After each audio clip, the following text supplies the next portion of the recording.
We are back. Hey guys, welcome back to my channel, Watch on My Reviews. This is your boy James. I am here to give my honest review while trying to watch my mouth. Not gonna happen in this video, but that's all right. We are, one of these days I'll learn to watch my mouth. Joining me as always is my girl, Mrs. Best. Say what's up to the peoples. Hello, peoples. Yes. So welcome to the channel. Make sure you guys like, comment, and subscribe to both channels. Mrs. Best's information is in my description box. Subscribe to our channel as well. We are trying to get that YouTube bag and trying to get monetized here. We on the road to 1,000. She's very close. I am not. So y'all, come on, y'all. Especially if you like what you see. Like, comment, and subscribe. You ain't got to watch me every day. Watch me every other day. But anywho, let's get into it. This is Real Housewives of Potomac, Season 8, Episode 12, review and recap, y'all. Me and Mrs. Best was talking about this. This episode I felt was boring, but it wasn't boring like it has been. I feel like there was a lot of entertainment and pocketed moments where I had a lot of fun and laughter. But then there was also moments where my mind is starting to change on a couple of these housewives. So, we'll see how this goes. But opening scene, we have Giselle and Ashley. They are at Giselle's house because they're creating a clothing line, an athletic wear line called GNA, Giselle and Ashley. And I was like, y'all couldn't have come up with anything else. I was like Giselle's daughter, Daffodil. Shout out to Color Me Pink. Daffodil said, "What kind of elementary school stuff is this?" And I said, "Exactly. This is ridiculous." So they meet up at this fabric store. And when they're at the fabric store, Giselle gets there first and starts picking out fabric. And they begin talking about, Robin coming and Mia coming. And once Mia and Robin show up, they begin, picking out patterns for, I guess, the both of them. I guess each one of them are going to have their own little selection in the Giselle and Ashley's clothing line.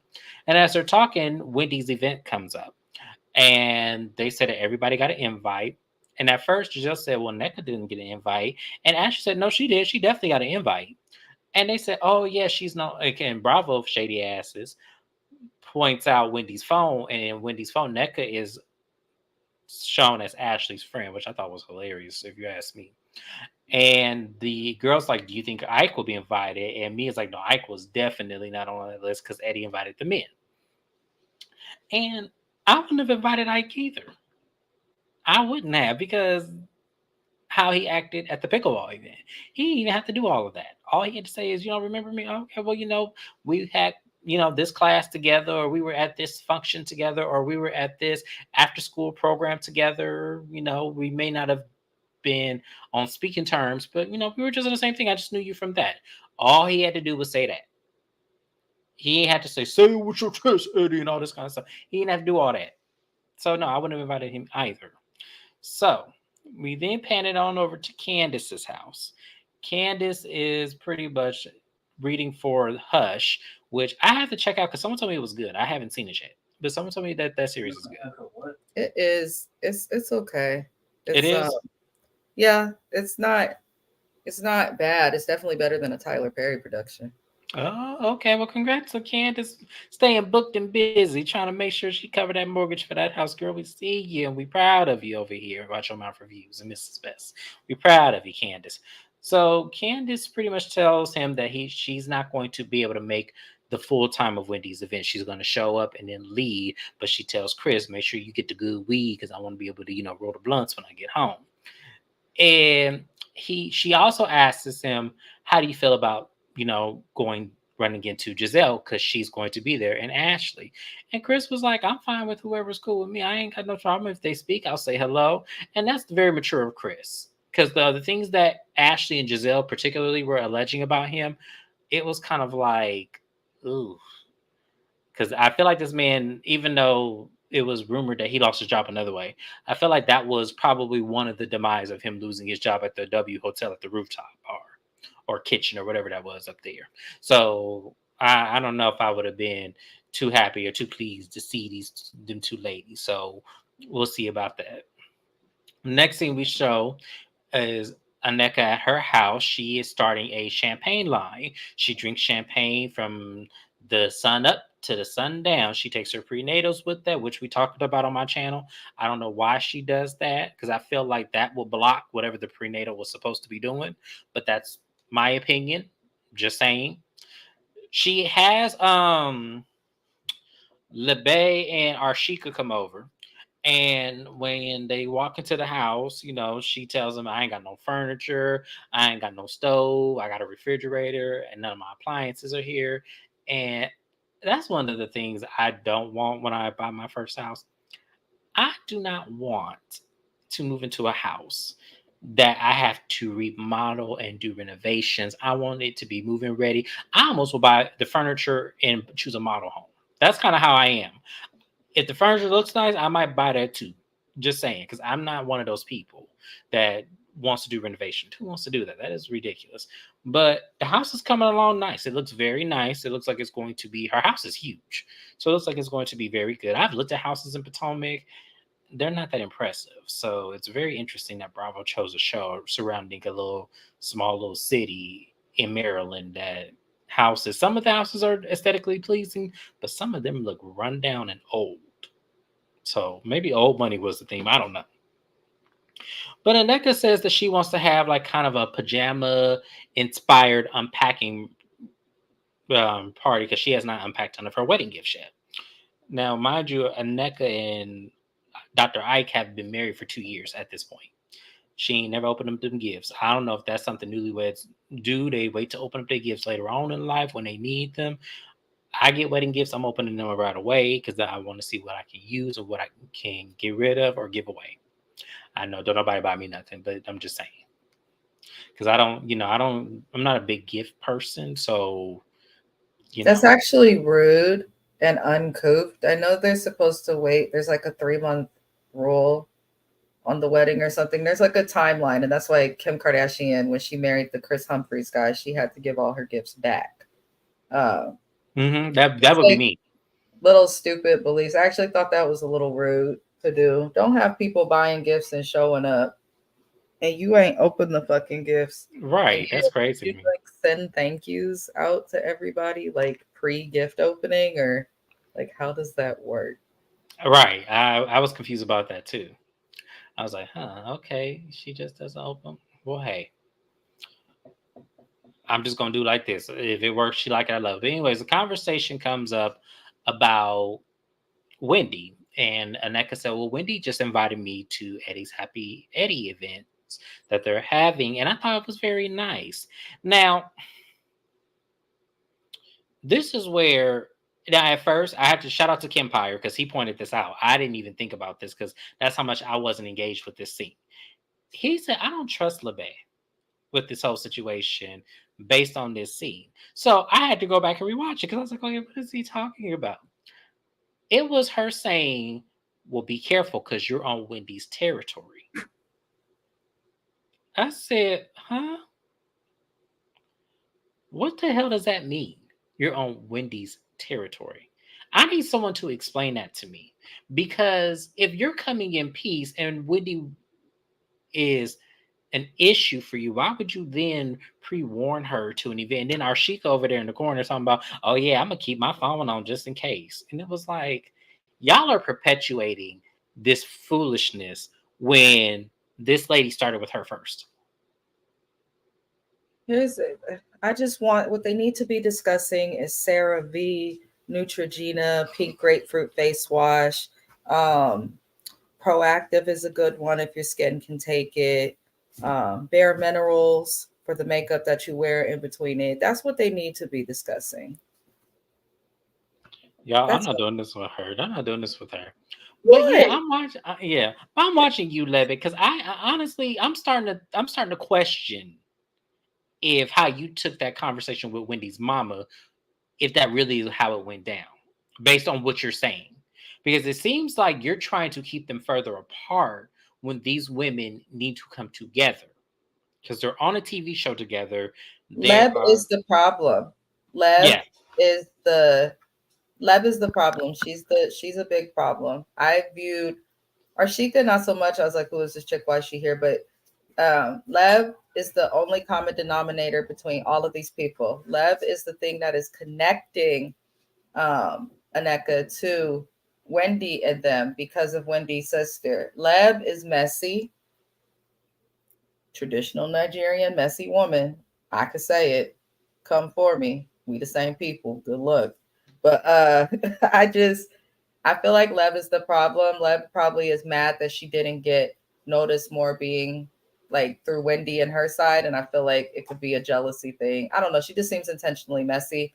Aneka, I feel like was doing Lev's dirty work, whether it's unintentionally or unintentionally, but I don't care for you guys to come on this television show when we have not had many American based television shows showing the actual African community, not just African Americans, but the actual Africans.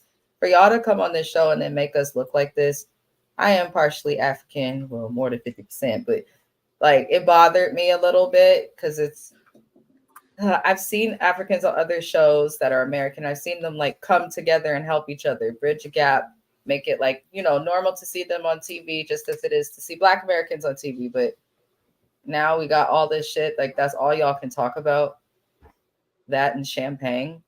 Right. What do y'all bitches do for work? Why is your house still empty? What is going on? But y'all want to talk about something else. And then you came for her mama. When you come for people's parents, I think that's different from you saying, well, I could let that go. When you come for people's family, their parents, their children, stuff like that's unforgivable. So now y'all dumb bitches gonna act confused as to Right. why Wendy is acting the way she's acting towards y'all. And we're gonna get to that in a minute. So speaking of Wendy, it's Happy Eddie's event, and they're, you know, I don't know anything about the cannabis life, y'all. I promise I am just as dumbfounded and probably ignorant to it as much as what Mrs. Best proved that Eddie was on his. So in terms of this, everyone's begins to start showing up. You have Chris and Candace, they get there first because Candace has to leave early to make her filming. So she leaves Chris behind so that way she can go film.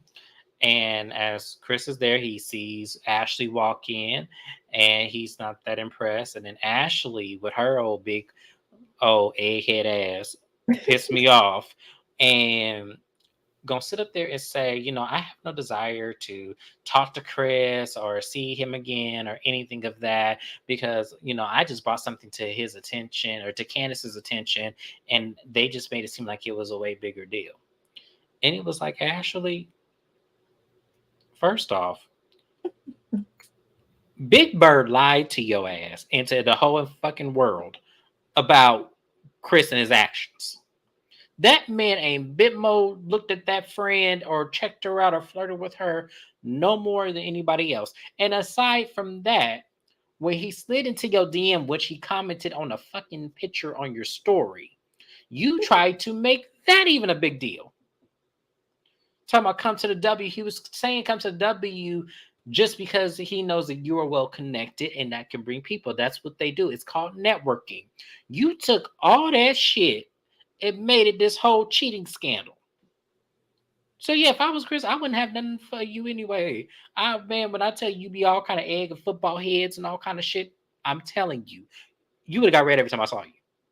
Every time I saw you, it would be equal. It'd be equal playing field because you're not finna come from my good name, and I ain't did shit to you or your little big head ass friend. I ain't do shit to neither one of you, but you gonna sit up here and do that? Okay, Ashley, I see you. I see. She got on my nerves right away. She didn't have to be in the scene that long. So Mia gets there. Her and G. I'm noticing they're coming to events separately. They're in separate cars all the time. If anyone else pays attention, pay attention to that. They're in separate cars because he's, later on he leaves early. But they're getting there and, you know, sees the event. At this point, a lady bought out a cutout of Eddie, and I was like, okay, this thing went from, an aesthetically pleasing to now tacky. What was this? And Karen gets there. And when Karen gets there, she goes right up to me and didn't waste no time and says, okay, so Mia, let's talk. And when she brought up the whole invitation thing, Mia was like, yeah, I had things to do. I have kids. And Karen just said, I said, cool. She goes, no, that's not what you did. Mia said, what you did was you sat up there retracted my invitation and then invited everybody and make us all second string. And Karen said, "No, you weren't second string. You didn't even have a string." So I was like, "Oh," I said, "Well, damn." I said, "Damn, Karen just went off." Now, in hindsight, y'all, Karen was wrong. Karen was wrong 100%. But it was funny, and I don't care because I don't like Mia. So it was funny to see it happen. And when Karen called her, or when Mia called her an old dog, I said, "Well, damn." It got even funnier because Karen said, "Well, you the trick." And I said, "Oh, they is really going on." And at this moment, Aneka is walking in, and Wendy is confused about what's going on here. And Aneka told Wendy, she goes, "Thank you for inviting me." And Wendy said, "No problem, no problem." And kind of addressed her in that way, but didn't really give her too much energy. So everyone begins to arrive. Giselle gets there and doesn't speak to Wendy. And I'm going to say this: Wendy is better than I ever could have been. Because when I tell y'all I would have embarrassed the fuck out of Giselle, I would have embarrassed the fuck out of Giselle. Ma'am, I know you a lie. I know you didn't just walk up here and not speak. I know you lying. Security, escort her out, please. Make sure she gets to the brand new white G Wagon that she just got this season. Make sure she gets in there safely because she ain't coming up in here. There's no way Giselle could have just pulled that and not speak to me. I don't care how much you don't like me, then you shouldn't have came. I was when I tell you, I was like, oh wow. Because if Wendy did that, Giselle would have had a whole nother baby right there on that very floor. So I don't want to hear like, oh well, Wendy and her don't get along. No, fuck that. That shit is rude. This is business. This is not personal. So how did you feel about Giselle walking in there and not speaking? Because I'm about to make a point by the end of this episode. Like you said, Wendy's better than you. She's better than me. Soon as a bitch not speaking, she's out. I'm not, especially if I'm in Wendy's situation, I would have politely had security escort her out and not tell her why. You don't want to speak, then I don't got to speak either. Sayonara. That's how I Mm-hmm. feel. Giselle is stupid because if I'm publicly being accused of being colorist, I would take every opportunity I have on camera to appear as someone who's not that versus intentionally choosing to not speak to these chocolate women who have accused me of this. Wendy didn't fully accuse her of it, but did agree that some of the women are that way. But I don't know. Giselle is going to learn quickly. You can try to refuse to film with these women thinking that you're going to be able to get them out. You're not Candy Burris. And I doubt that Bravo will allow that after Candy's exit too, because the person they defended and saved ended up walking away from their ass too. So I just go away, Giselle. Grow up. Why show up to an event and ignore the host? That That's doesn't what make we're saying. We're no all sense saying the in same this thing. thing. And she thought she ate with it. She's like, I just don't give people the energy. Giselle loves to act like she gives no energy to people after she's given so much energy to talk about them and to piss them off because they wouldn't be mad if you never gave them energy. Giselle, Exactly. she's Yes. so slow. I don't know. Yeah. So then Robin gets there, and then they have everyone sit at a table, and they're rolling not necessarily marijuana, but oregano. Now, I actually Googled this because I felt like because I don't know what they do when they practice the rolling of the joints and everything. I don't know what they do. I actually heard this was a common practice to roll oregano first or a spice of some kind that is similar to the texture of marijuana. So I was like, oh, okay. Me and Mrs. Best was talking about this because she was like, no, that's not what you do. And this is, this was an And actual. and nobody do not think oregano is not the same texture of marijuana. And if it is, you're smoking some straight bammer. I said it. You smoking some straight fucking bammer. All right. I mean, your weed is dried out, and you probably rolling up some shake. If you under 18, leave the video. I'm not for the. It's That true. was funny because but I tell you last night I was hollering because she was killing me with that. I was like, well, damn. So as everyone is enjoying themselves, Wendy actually points out the moment. She goes, "This is probably the first time in a long time that we all have been in the same room and have laughed and enjoyed each other's company." And I just want to thank you for that. And here comes Giselle, her confessional. I wasn't laughing. Did anyone see me laugh? I didn't laugh. And then, Bravo with the receipts came and showed Giselle was over there just a he all over the damn place. And I said, Giselle, see, you're the fucking problem, and you don't even see it. All you had to say was, you know what? I'm proud of her and Eddie because this is a great venture. I had a great time. And I appreciate her extending the invitation despite the fact that she and I are not in the best place. That's all she had to do. She just can't help herself, y'all. She just can't help herself. So by the end of this event, Aneka pulls Wendy to the side. And I'm not gonna lie, Aneka did grow on me on this episode, but this wasn't that moment. Um, what I'm gonna say is this. Aneka told Wendy, she goes, I appreciate you extending the invitation because this feels like an olive branch. I would like for us to meet up and maybe go to lunch or something so we can kind of either move forward or don't.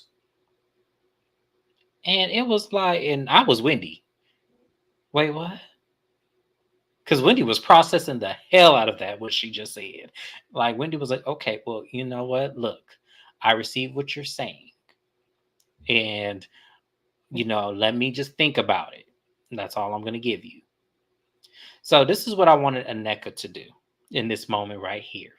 Because as you said, she invited you to her event, which you interpreted as her extending an olive branch. So when Mm. you know that there has been tension between the two of you, why not lead with an apology? Or better yet, here, I have a script for you, Neka. Let me help you out here. Let me help you out of Neka. Wendy, I want to take the time to really thank you for inviting me to this event. I learned something new and it was very educational. I want to sincerely apologize to you because I feel like I caused a big rift into why you and I were not able to get to know each other and be on better terms with each other. And if you accept, my apology, I would graciously appreciate it because I would like to move forward and then maybe invite you to lunch so we can get to know each other better and really work on, being better for this given situation. Could that be something that we could work out? Boom. That's all you had to do. Leave with an apology. And it doesn't matter if you got one back from her or not, but leave with an apology so that way, because you could have turned the tables and put this shit on Wendy. Now, I do agree Wendy is dragging this out further than she needs to, but at the same time, based on Aneka's response and how her gesture was, it was like, Wendy, let's just go to lunch so we can dead this. That's what it felt like to me. I could be wrong. Don't care one way or the other, but I would like for her to have led with an apology. Mrs. Best, how do you feel about that? You talked about her mama. I got what Neko was saying, like she's trying to have the conversation so she can apologize, but it's it's it's old, it's too late. Um, you came onto this show coming for this lady, and then you took it a step further and you talked about her mom, even if the things she said about her mom were true, which I think they are. Um, you just don't talk about nobody's mama. You keep that thought to yourself or pillow talk. I agree. Yeah. I So agree. NECA's like it's two paths gone, but I think she realized like, damn, I'm gonna have to see her, and this can't be a consistent like topic or whatever. So I'm just child. Yeah, I'm with you on that one as well. So Aneka leaves, and at this moment, Gordon G he leaves as well, and Robin takes it upon herself to ask Mia, "So how are you guys doing anyway?" And Mia was like, "Oh my god, like I would have left, but he doesn't have anybody, and I worry for him." And it was Mm, like, Mia, you're checked out of this marriage and you've been checked out for a long time. I could tell. Y'all, Mia is yeah, checked out. There is no like salvaging her mindset to still be in love with this man. And this is starting to show the real intent of why she married him in the first place. Is this the money didn't dry it up now? The money is yep, dried up. it's So gone. now what does she have? Because y'all have to understand that's why she married him in the first place. financial stability. It's no longer there. So when it's no longer there, but you've obligated yourself and have children with this man, it's a little bit harder to leave. So we then move on to the next scene of them at dinner or whatever they were at. And Mia explains to him, she's like, look, this was, well, first she used, what did she use? She didn't use abusive. It was something else. She was like, it was a draining or something she said where he had to correct her, where he wasn't abusive or anything. And she goes, no, you were just, I was just emotionally drained. With that, and what she tells him is that situation, I was ready to divorce you. And he goes, yeah, I know. I saw the receipts for you consulted a divorce attorney. I said, well, damn, Mia, you didn't think to hide the damn receipts. She can't. She ain't got shit for what he gave her. I was like, damn, she couldn't even hide the receipts from the man. Shit, he had to see that. And what I got from the car, because I'm not going to cover point by point, because I kind of just said it. She's checked out. And he's at a point where he was making a lot of sense. He really was. Where he didn't really want to, he doesn't want to get a divorce. He would have, stay married and keep her arranged. But what that comes with, and I want a lot of people to understand, is that demises her freedom because she can't have the freedom she wants to have, and she can't live the way she wants to live because she still has a tie to him, more than one, because she has also children with him. So I kind of felt like he was being unreasonable. If she wants out, the conversation that could have been, if you want out, let's work on you getting out. I want I just that couples needs to, to be a conversation. Either y'all want to be together or you don't, but it has to be that both of you want to be together. If one person don't want to be with you and one does, then there's not a relationship. no, and I agree with that. That's why I said, like, be honest. And hey, Naya, be honest with each other. Say you want out if that's really what you Right. want. And I want it, and I feel like it's Mia, the one who wants out. I don't feel like it's G at all. I feel like she wants out because, as I said, the whole sole reason of why she was with him is all dried up now, and that's the Mm. money.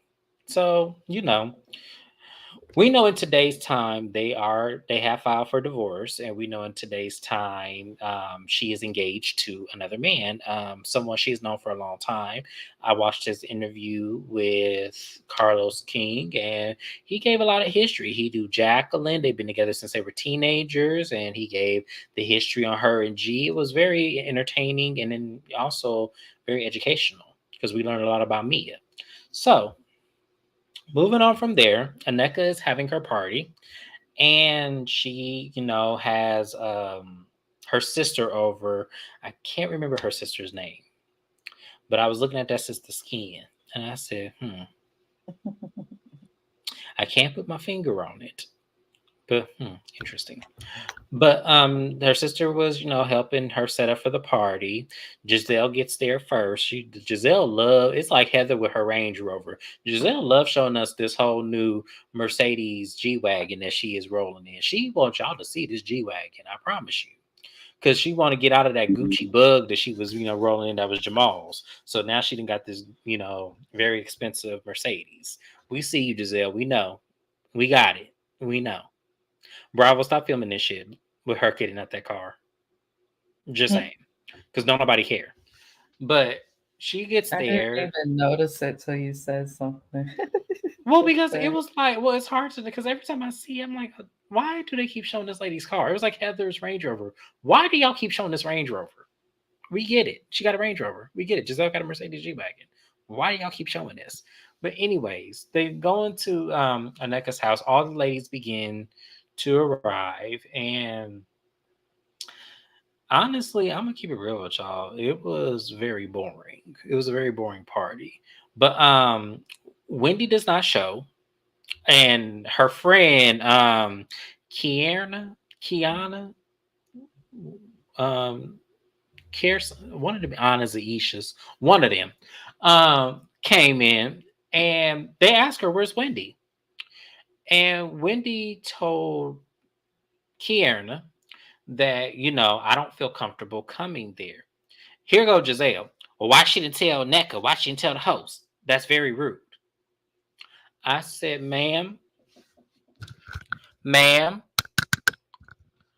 that is the pot calling the kettle black. Because when you went to her event, did you speak? Did you say hello? Did you do the NECA at least? Thank her for the invitation? No, you did not. So you are the last person to sit up there, you and your Charlotte's Web on your neck, and talk about somebody not giving them the okay or disarray that I'm not coming to your event. Okay? I don't want to hear that from you. Anybody else, fine. But you, absolutely fucking not. Don't even do that. Now, I had to get Giselle together real quick because that pissed me off when I was watching that. I was like, not the woman who didn't speak say, well, why didn't she tell her she wasn't coming? It was like, wow, hypocrite much. Hypocrite much. So they begin to play this little game as they're opening up NECA's gifts, and some of them boxes were overcompensating. And what did Naya say? I'm sorry, Naya. I don't mean to. Giselle is trying to glow up. She's been poor and raggedy for too long, very much so. Um, Giselle ain't never forgive Wendy for dragging her house, and she needed to drag it a little bit more because Giselle house looked like an old church. It looked like that. Giselle gets mad at people for the weirdest things. She It's like does. It's Giselle ridiculous. comes for their husband and families, but then someone's like, "Oh, her house is ugly," and that's just like enough to end everything. Yeah, it's like Makes no the sense. two don't equate. Your house is ugly. It looked like a. It looked like the church from Jeepers Creepers, the first one when he was dumping them bodies down that tube. That's exactly what your house looked like. It's very scary. Damn. So yeah, we're not gonna play with you, Giselle. So the ladies play this game. One of the questions asked is, had they ever had to pay for sex? And Ashley looked at Sharice. And everyone saw that and said, she said, Sharice, I don't know, but wait, hold on. Pride go before the fall of that neck. We can say the same thing, but Jesus. damn, that was a good one. So with Sharice immediately got offended. Now I'm looking at Sharice like, now Sharice, come on. I don't think she's paying for sex. I think that's why she drinks so much and looked the way she looked. Hell, if she has some dick, she'd have some type of perk or life to her. I agree with that, but I feel like she's done it before. She probably has. In my opinion, this is a legend. I'm trying to clock this lady sex miles. I'm just saying, I feel like she's giving the man $400 on the table and got her groove on, and it's been a minute because I can't see. I just don't see it. I just don't see it, and I think Ashley was deflecting, but for who I don't know.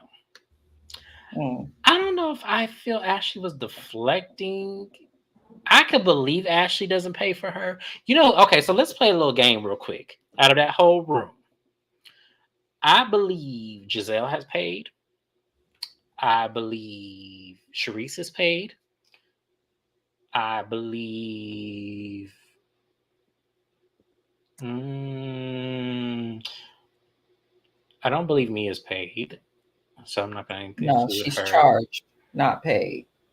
And I know Robin has not paid for it because I feel like Juan is the only person she's had.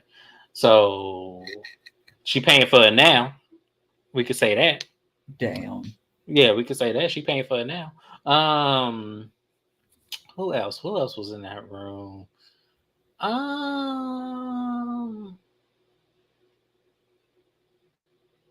I feel like Arshika paid. Was she there? I don't think so. I didn't see her either. So, but I'm just saying that was a funny question. So the next question that they asked is, and this one was Robin's question, obviously, that it was weird to see a family member in someone else's phone. Oh, Somewhere so to little Robin wants a moment so bad. It was Ooh. a picture of her kids with the family, even Karen's response, because I had remembered that from seeing Robin's parents years ago on this show. It's not weird to have like screenshots and pictures of people that you work with on a public level in your phone. I don't think that's weird, especially if you're like the next photo and you know this was years ago at a time when she had interacted with your parents. I don't see the issue. This photo that Robin is trying to get at Karen about has been on the internet for years. They use it every time Juan cheats to remind us of why it's bad that he's cheating. But you're mad that it's in Karen's phone, but you're not mad that it's on Hollywood Unlocked or the Shade Room or it's the Jasmine brand or all of that. Like, it doesn't make any fucking sense to It me. So, doesn't. Yeah, and I agree. I felt like that was a stupid thing to bring up. You were trying to embarrass Karen in front of these ladies yet again. But when Karen gets your ass back, then you all of a sudden you want to turn into this old martyr syndrome. Like I'm sick of Robin. I really, Bravo. I don't understand what does Robin bring to the show. Does Robin have some big like prime time investors in this production or something? Why do we keep her here? Because it's did nothing. So moving on, because I don't want to put too much time on Robin. I don't. Her and that old brittle ass fucking hair she got on her head. I don't want to talk about it. But hmm. we move on, and Karen so happens to bring up Mia. And Mia's like, no, don't bring me up. No, I ain't do all of that. So they then go, to the kitchen, and Karen makes a point to Mia. She goes, I don't do what you do. I don't bring up rumors about you sleeping around with the rapper and the married man and all this. And everyone's like, married man, rapper, who? And Mia like was frozen. Mia was like, and then I believe it was Ashley. Ashley name dropped somebody, but they bleeped it out. And she goes, "Oh no, Gordon knows about that because he was there." And it's like, no, it's the B roll of Real Housewives of Potomac. But no, and I was like, I want to know who they name dropped. Was it her current fiance? I want to know who it was. So she looked she looked proud. It was long and straight. Girl, it's still dry, Robin. Hold on, I'm gonna take a pause on me. Robin's hair is so brittle and so dry.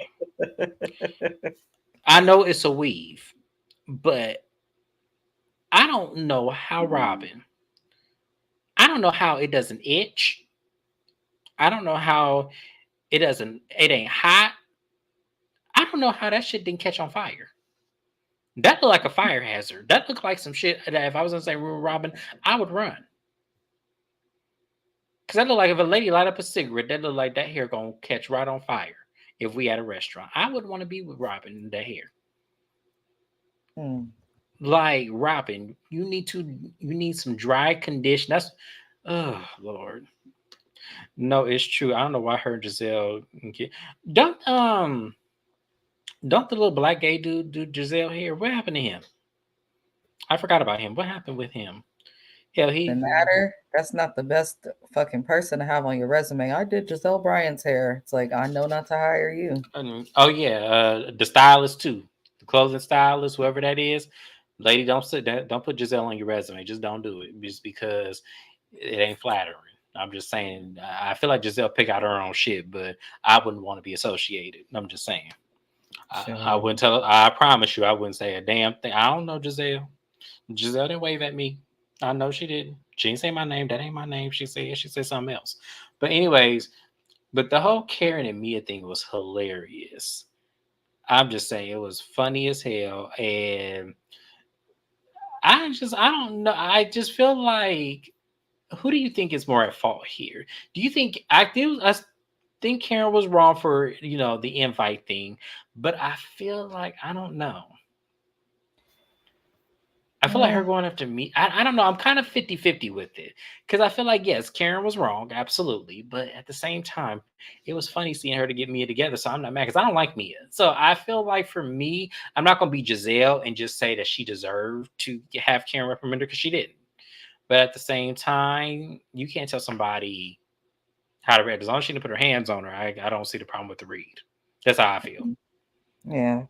Yeah, I'm the same way. Keep your hands to yourself. Don't talk about children and parents. And to me, you good. hmm But overall, NECA's event, like I said, was boring. The only entertainment that was when Karen was reading Mia. But that was it. That was the whole episode. It was a good episode. Tell me what you guys think of the episode. Do you agree that NECA came off too strong and should have led with an apology when it came to Wendy? Do you feel that Karen should have grilled Mia? Do you feel that Giselle should have said something or at least said hi to Wendy when she walked into Eddie's vent. Because as I Mm. said, Giselle would have turned right back around and walked right out Yep. that door as soon as she came in there, and I noticed her old dry ass weave having ass was right there and didn't say nothing to me. Mm. And it's not like you can miss Giselle. I would know that dress anywhere. So that's why Mm. I would be like, I know you didn't just come in here and not speak. But like I said, Wendy has class. I'm getting there. Mm. I'm still a student. I ain't got that kind of class. The ignorant in me is still here. It's still very much in here. And trust me, it would have been all that and more. That's why I couldn't go on Real Housewives of Potomac, y'all. I just couldn't. There's absolutely no way. I'd be in jail. I already know. So that's why I wouldn't go on that show. I already know. So yeah. But that was the event, y'all. That was the episode. It was great. I enjoyed it for the most part.